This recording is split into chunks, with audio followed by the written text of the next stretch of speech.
కొత్త సంవత్సరంలో తొలి విజయాన్ని నమోదు చేసుకుంది భారత జట్టు. న్యూజిలాండ్ పైన మొదటి వన్డేలో ఏకంగా 4 వికెట్ల తేడాతో బంపర్ విజయాన్ని నమోదు చేసుకుంది గిల్ టీం. ఈ మ్యాచ్లో మొదట బ్యాటింగ్ చేసిన న్యూజిలాండ్ జట్టు నిర్ణీత 50 ఓవర్లు ఆడి 300 పరుగులు సాధించింది. అయితే ఈ లక్ష్యాన్ని ఛేదించే క్రమంలో చాలా జాగ్రత్తగా ఆడిన భారత జట్టు చివరి ఓవర్లో మ్యాచ్ గెలిచింది.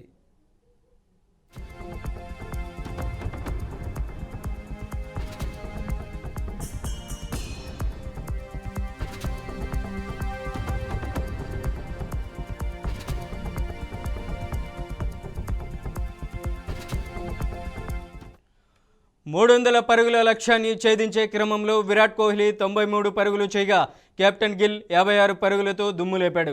అలాగే శ్రేయస్ అయ్యర్ 49 పరుగులతో కమ్బ్యాక్ ఇచ్చాడు. ఇక చివరి ఓవర్లో wicket keeper KL Rahul, Harshit అదరగొట్టారు. హర్షిత్ అవుట్ అయినప్పటికీ చివరి వరకు బ్యాటింగ్ చేసిన రాహుల్ 29 పరుగులు చేసి జట్టును విజయ తీరాలకు చేర్చాడు. దీంతో 3 వన్డేల సిరీస్లో 1-0 తేడాతో లీడింగ్లోకి వచ్చింది భారత జట్టు. ఇక రెండో వన్డే జనవరి 14న, మూడో వన్డే జనవరి 18వ తేదీన జరగనుంది. అంతర్జాతీయ సైబర్ క్రైమ్ నేరస్తులతో జతకట్టి విదేశాలలో కాల్ సెంటర్లు నిర్వహిస్తూ వాటి ద్వారా 547 కోట్ల రూపాయలు కొల్లగొట్టిన సైబర్ క్రైమ్ నేరస్తులను సత్తుపల్లి రూరల్ పోలీసులు పట్టుకున్నారు. గత ఏడాది డిసెంబర్ 24వ తేదీన సత్తుపల్లి మండలం తంబూరు గ్రామానికి చెందిన మోదుగు సాయి కిరణ్ అనే వ్యక్తి తన బ్యాంక్ అకౌంట్లో అనధికార లావాదేవీలు జరుగుతున్నాయని ఫిర్యాదుతో భారీ సైబర్ క్రైమ్ ముఠాను పట్టుకున్నట్లు ఆయన తెలిపారు. ఇక సైబర్ క్రైమ్కు సంబంధించి పలు విషయాలను ఆయన వివరించారు. 2022లో ఆయన ఒక స్టూడెంట్, ఆయనకి లోకల్లో కొంతమంది ఫాలో చేసి మీకు జాబ్ కి హెల్ప్ చేస్తాము, జాబ్ ఇస్తాము ఆయనకి కన్విన్స్ చేసి ఆయన పేరు మీద కొన్ని బ్యాంకులో అకౌంట్ ఓపెన్ చేయడం జరిగింది. Like HDFC, south Indian bank and ICICI ఇట్లా కొన్ని బ్యాంకులో అకౌంట్ ఓపెన్ చేసి ఆయనకి జాబ్ రాలేదు. ఆయనకి తర్వాత తెలిసింది దట్ అకౌంట్స్ కి ఆయనకి తెలిసిన వాళ్ళని వ్యక్తులు ఆ అకౌంట్స్ కి కొన్ని డబ్బు వస్తాయి అండ్ ఆ అకౌంట్ నుంచి వేరే అకౌంట్స్ కి ట్రాన్స్ఫర్ జరుగుతుంది. అప్పుడు ఆయనకి డౌట్ వచ్చింది, ఇది మేబీ మిస్యూజ్ అవుతుంది అని కంప్లైంట్ ఇవ్వడం జరిగింది. Misuse of identity, common intention, cyber fraud. ఈ ఇన్వెస్టిగేషన్ ప్రకారంగా ఫర్దర్గా మాకు తెలిసింది. నంద్యాల జిల్లా ఆలగడ్డలో క్షుద్ర పూజలు కలకలం సృష్టించాయి. ప్రభుత్వ ఆసుపత్రి దగ్గర గుర్తు తెలియని వ్యక్తులు శనివారం రాత్రి ముగ్గులు వేసి నిమ్మకాయలు కోసి కుంకుమ చల్లి క్షుద్ర పూజలు చేశారు. టౌన్ పోలీస్ స్టేషన్ సమీపంలోని క్షుద్ర పూజలు జరగడం కలకలం రేపుతుంది. ఎవరు ఎందుకు ఈ పూజలు చేశారో తెలియక ప్రజలు భయాందోళనకు గురవుతున్నారు.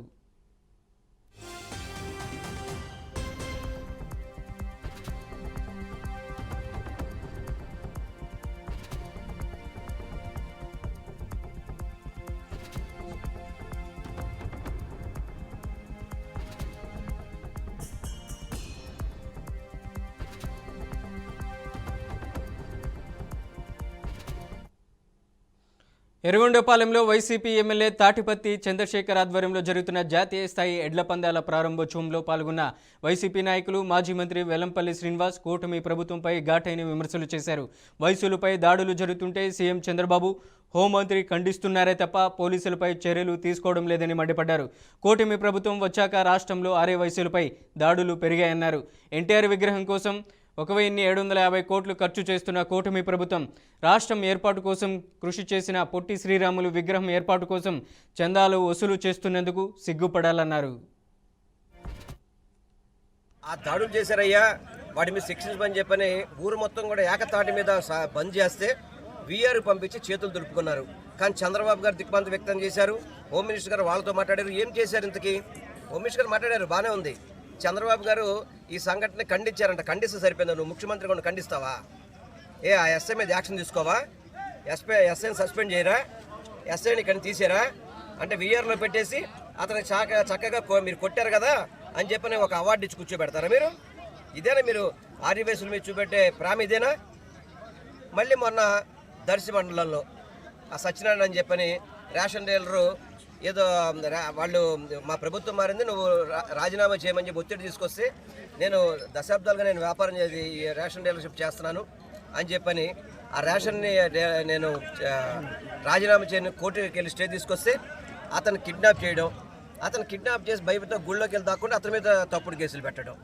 పల్నాడు జిల్లాలో జ్యోతి అని మహిళ, ఆదివాసీ మహిళ, పిడుగురాళ్ళలో జ్యోతి అనే మహిళని వాళ్ళు ఏదో అక్కడ ఆర్థిక ఇబ్బందులు ఉన్నాయని చెప్పని ఇబ్బంది పడుతుంటే భర్త కనపడిపోయేటప్పటికీ ఆ అమ్మాయిని రాత్రి 7:30కి పిలిచి 12-1 గంట వరకు పోలీస్ స్టేషన్లో ఏ విధంగా ఉంచుతారంటే మీకు ఏ విధమైన అర్హత ఉంది, ఆ విధంగా ఉంది.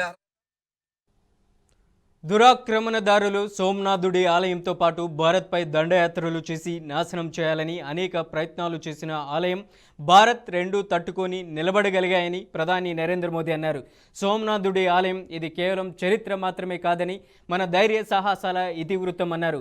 గుజరాత్లో 3 రోజుల పర్యటనలో భాగంగా సోమనాథ్ స్వాభిమాన పర్వ వేడుకలో ప్రధాని నరేంద్ర మోదీ పాల్గొన్నారు.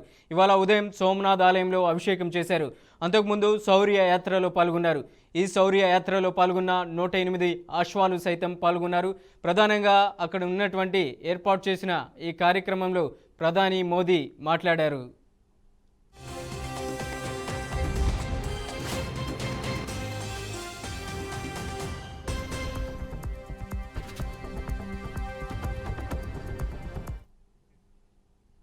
ఇవే బులెటిన్ విశేషాలు. మరిన్ని న్యూస్ అప్డేట్స్ కోసం చూస్తూనే ఉండండి బీఆర్కే న్యూస్.